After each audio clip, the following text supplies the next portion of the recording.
Comment vous allez? Bien, j'espère. Moi, je vais bien, merci. Merci à vous d'être connectés une fois de plus à notre magazine Jeunesse. Le 1er novembre de chaque année se célèbre en Afrique la Journée africaine de la jeunesse. Au cours de nos nombreuses balades en tant qu'internautes, nous avons constaté que l'Union africaine est dotée d'une instance appelée l'Union panafricaine de la jeunesse. Instance dirigée par une jeune femme belle et dynamique du nom de Francine Muyumba. C'est ça qui constituera la première partie de cette émission. La Coupe d'Afrique des Nations arrive à pas de géant. C'est pour cela qu'il nous faut avoir des villes propres, des villes nickel. Raison pour laquelle la deuxième partie de cette émission sera consacrée aux multiples campagnes d'hygiène et salubrité menées dans les villes de Yaoundé, région du centre, et de Bonaléa, région du littoral. Nous finirons avec Désiré Dianabois qui va nous parler de l'origine des mauvaises odeurs corporelles. Pour le dérouler, retrouvons-nous après le générique.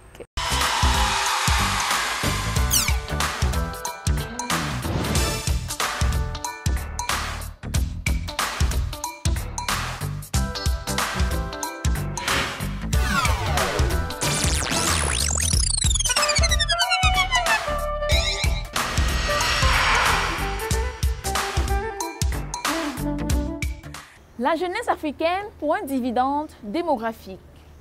C'est le thème de la Journée africaine de la jeunesse de cette année. Journée qui se célèbre le 1er novembre de chaque année, une initiative de l'Union africaine. Au sein de l'Union africaine se trouve une institution appelée l'Union panafricaine de la jeunesse, dont le siège est à Khartoum, au Soudan. Depuis 2014, elle est pilotée par la Congolaise Francine Muyumba, qui depuis 3 ans l'a fait redorer son blason d'or, comme nous le démontre ce reportage.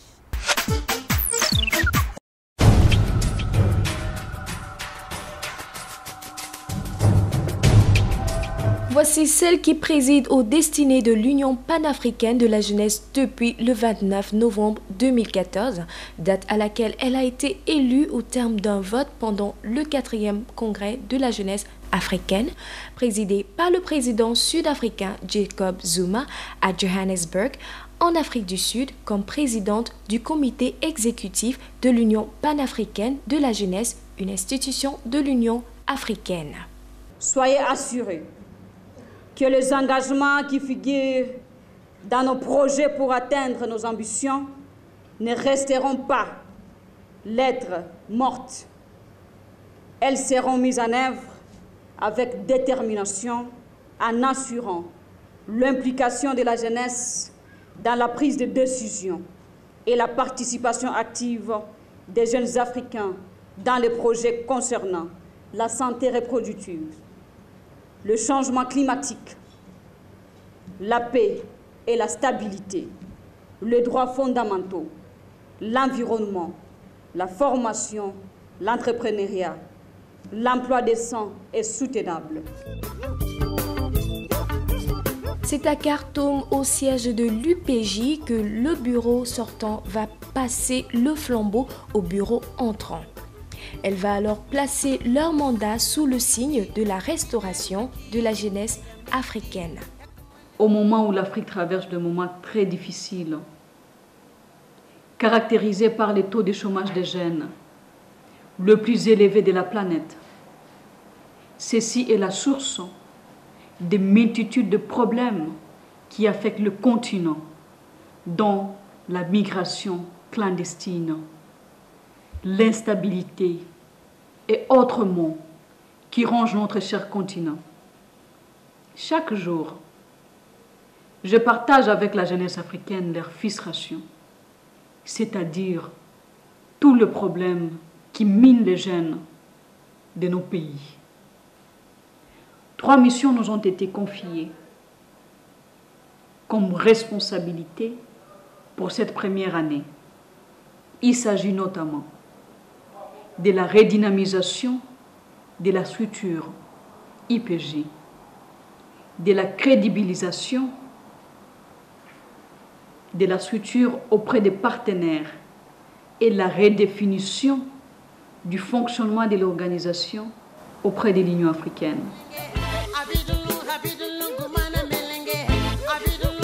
Francine Muyumba, puisqu'il s'agit d'elle, est originaire de la RDC Kinshasa.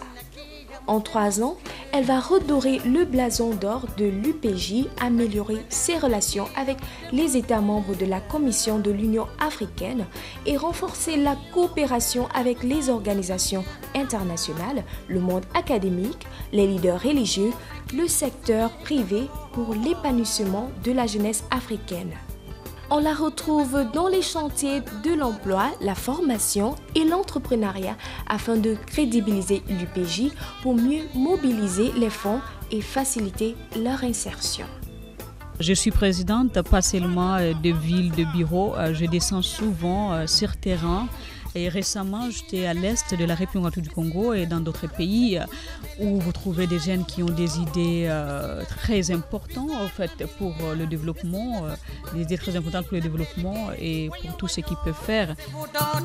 Elle a porté la jeunesse africaine dans les plus hautes instances du monde en mettant parfois les États au pied du mur, en leur rappelant de créer les emplois pour les jeunes et de promouvoir l'entrepreneuriat.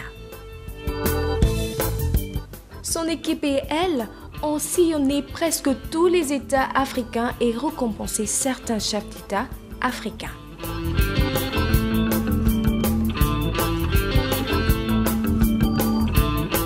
Du 1er au 2 février 2016, elle a pris part au Forum des jeunes du Conseil économique et social des Nations Unies à l'invitation de son président pour présider la session subsaharienne sur le rôle des jeunes africains pour la mise en œuvre des objectifs du développement durable, où elle a tenu des réunions bilatérales importantes avec les délégations chinoises et russes pour renforcer les relations avec les jeunes de ces deux pays pour l'organisation du 18e Festival des jeunes et des étudiants en 2017 à Moscou.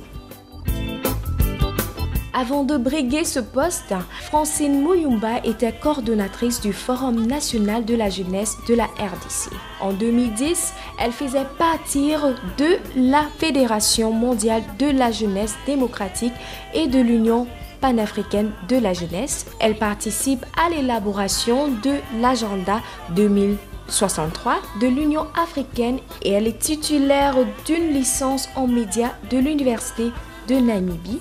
Elle parle le français, l'anglais et le swahili. Francine Muyumba est pragmatique, rigoureuse, travailleuse, compétente, humble, avec un sens élevé d'écoute. C'est la jeune qu'il faut à la place qu'il faut. Nous ne pouvons que lui souhaiter bon vent.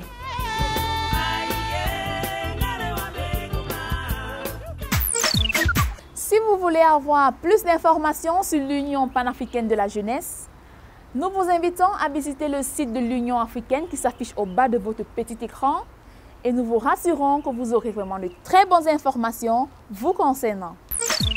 Vous avez longtemps rêvé de présenter ou d'animer une émission télé? L'occasion vous est offerte. L'émission Télégie, diffusée sur l'RCR TV, lance un casting. Vous êtes éloquent, vous avez une belle voix, vous êtes vaillant ou plus. Saisissez votre chance et faites éclore votre talent. Le casting des jeunes reporters et présentateurs est lancé. N'attendez plus. Dès à présent, inscrivez-vous en ligne sur la page Facebook de l'émission Télégie ou au 675 42 96 96. La santé, la propreté, le respect de l'environnement. Comment dire stop ou alors comment mettre fin aux inondations? Cela nous intéresse en premier, nous jeunes. Depuis le lancement des travaux de réaménagement du lit du Fundi par la communauté urbaine de Yaoundé, dans le cadre du programme PADI 2, les populations de Yaoundé, sous la conduite des autorités administratives et municipales, ne cessent de mettre la main à la pâte. Notre reporter Gaëngono s'est intéressé aux travaux d'assainissement dans les communes de Yaoundé 6 et de Yaoundé 7, où il a trouvé les maires en pleine activité. Intéressons-nous à son reportage. Construire et entretenir les infrastructures de grande envergure à Yaoundé pour améliorer notre habitat et surtout préserver notre santé est un défi impératif et catégorique que les pouvoirs publics, en communion avec les populations, se sont assignés.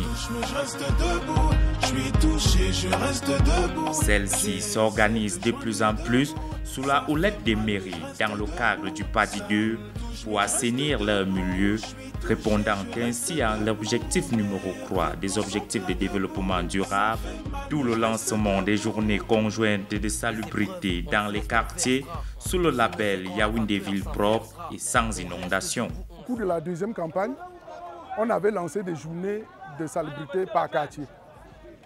On s'était rendu compte que, supposons, il y a un drain qui est bouché et qu'un quartier au milieu se mette seul à nettoyer le drain et que les autres quartiers ne se mettent pas dans cette logique.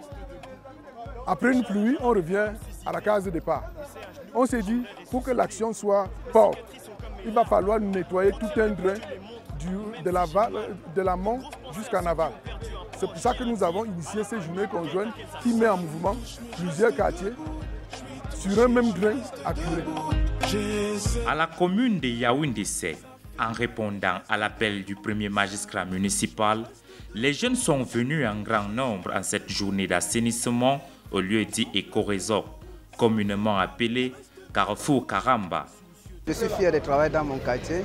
Ça me permet aussi de me divertir et de mettre le quartier dans la propriété parce qu'on souffre souvent ici avec certains déficits, les inondations et des problèmes de saleté. Nous avons creusé la rigole derrière moi depuis l'eau jusqu'ici. On a aidé les hommes, ils ont coupé les herbes comme nous les femmes, nous avons ramassé. Je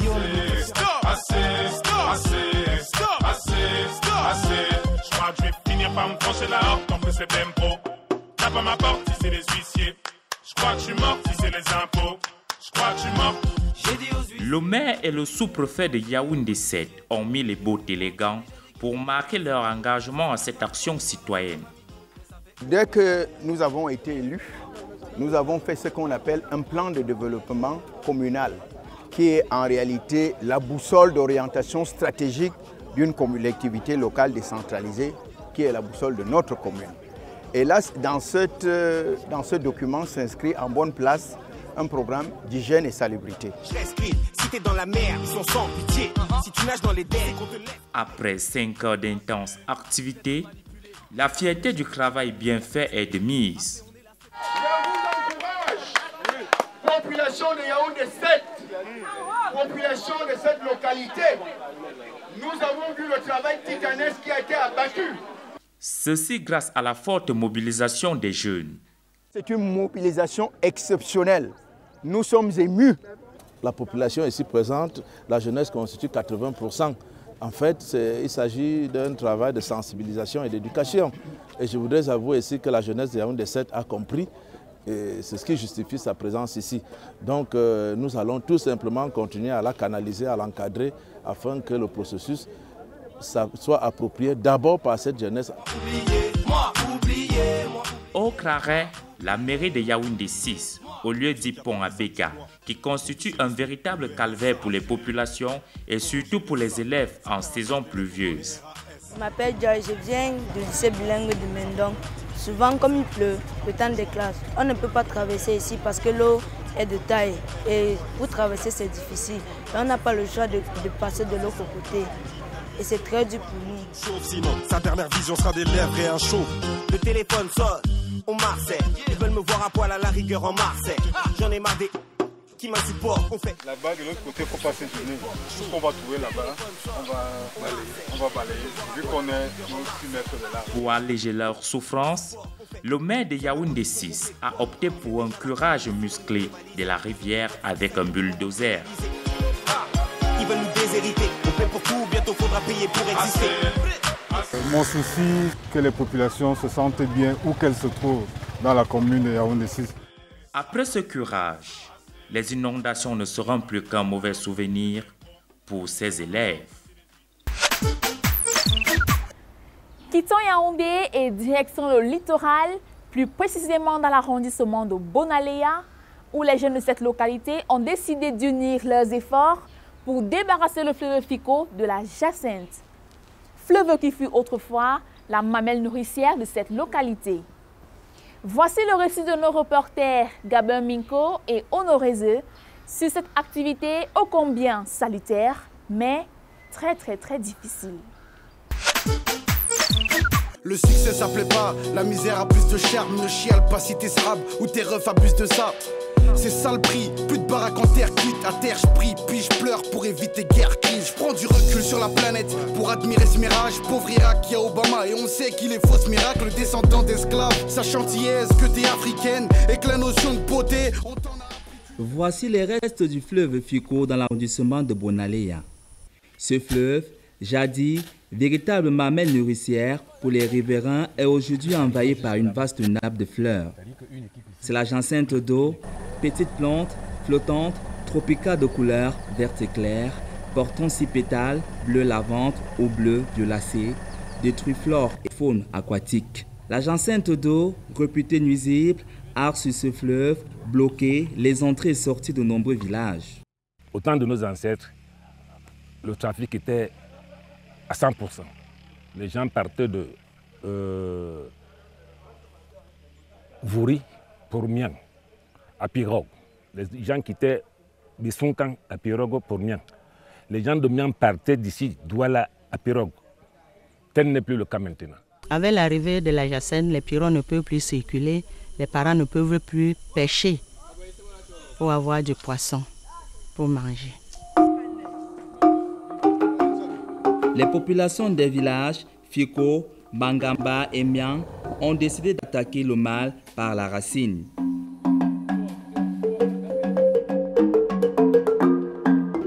C'est pourquoi, pendant les congés sous l'impulsion du ministère de l'Environnement, de la Protection de la Nature et du Développement durable, celles-ci ont joint leurs efforts pour débarrasser ce fleuve de cette jacinthe d'eau qui foisonne sur son lit. Les jeunes conscients de l'importance et de la navigabilité de ce fleuve sont venus porter main forte à leurs parents. Moi, c'est Djengue Justin Paul. Je suis très fier de pouvoir participer au nettoyage de notre fleuve. Je m'appelle Dikonga Baya, je suis un jeune de Mian. Je suis très fier de venir enlever cette fleur ici là à Fico. En tant que jeune fille, je suis fière de participer à cette opération. Je m'appelle Mboulé Dika Joseph, je sors de Mangaba, mais je vis à Douala.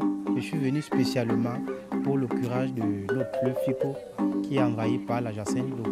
Quand on arrive ici le matin, notre travail c'est enlever la jacinthe. On entre dans la pirogue pour enlever la jacinthe de l'autre côté de l'eau. Nous sommes là avec notre frère, et notre père, notre mère. Ça ne nous dérange pas et nous sommes là pour travailler. Nous les femmes, notre travail consiste à décharger la pirogue et d'aller déposer la jacinthe au site de stockage. Véritable travail de titan.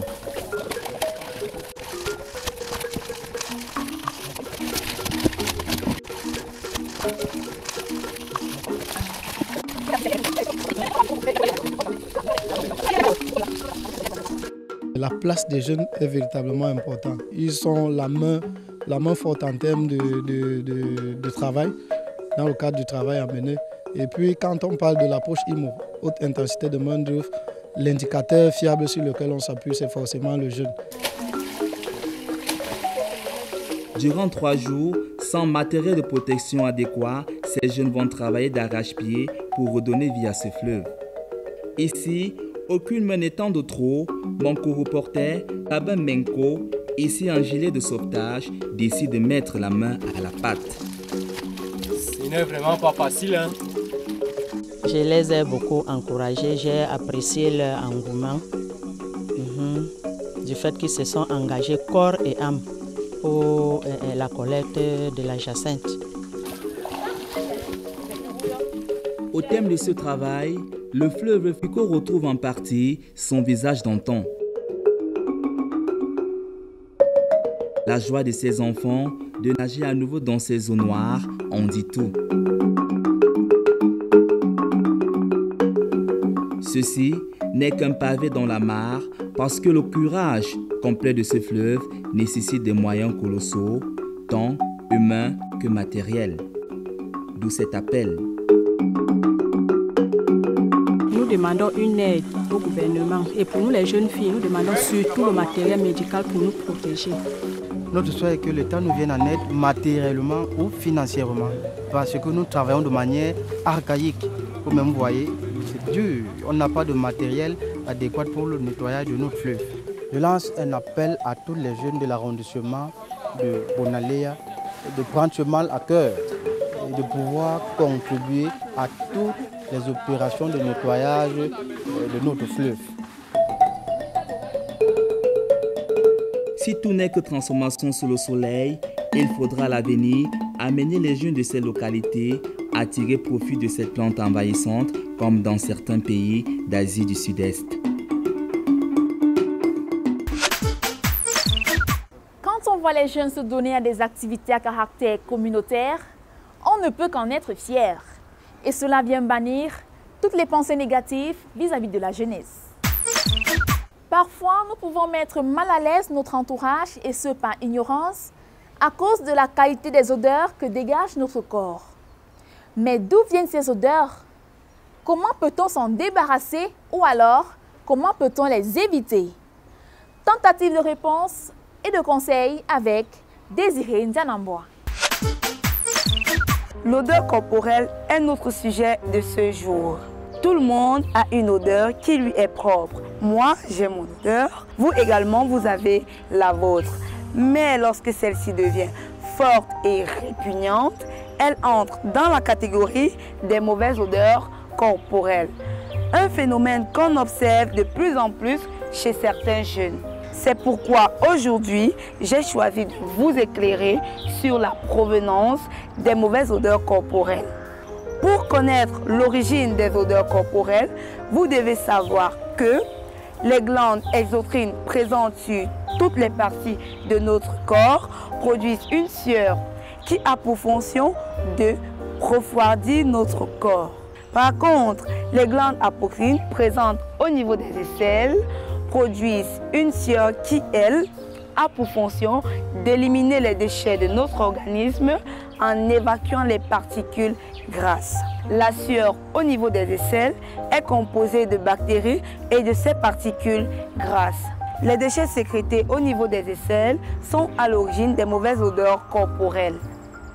La force de cette odeur est due non seulement à la quantité de glandes sudoripares de tout un chacun, mais également à la quantité de bactéries présentes sur la peau de tout un chacun. Il est bon de savoir que les personnes qui ont une odeur forte ont 2 fois plus de bactéries que d'autres. Pour prévenir ces odeurs, je vous conseille de vous laver. Lavez-vous au moins 2 fois par jour avec un savon de préférence déodorant. Ne privilégiez pas toujours l'utilisation des parfums et autres.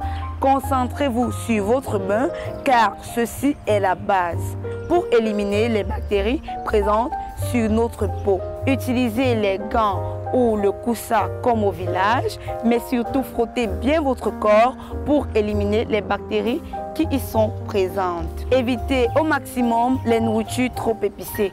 Vous connaissez certainement les épices telles que le piment, l'ail, le gingembre communément appelé ginger, parce que ces épices favorisent la transpiration. Chers jeunes, prenons soin de notre corps car lorsque nous ne sentons pas bon, nous sommes mal à l'aise et notre entourage l'est aussi. C'est tout pour aujourd'hui. Comment combattre les mauvaises odeurs? C'est pour la prochaine fois. Merci Désiré Ndianamboa pour ces précieux conseils.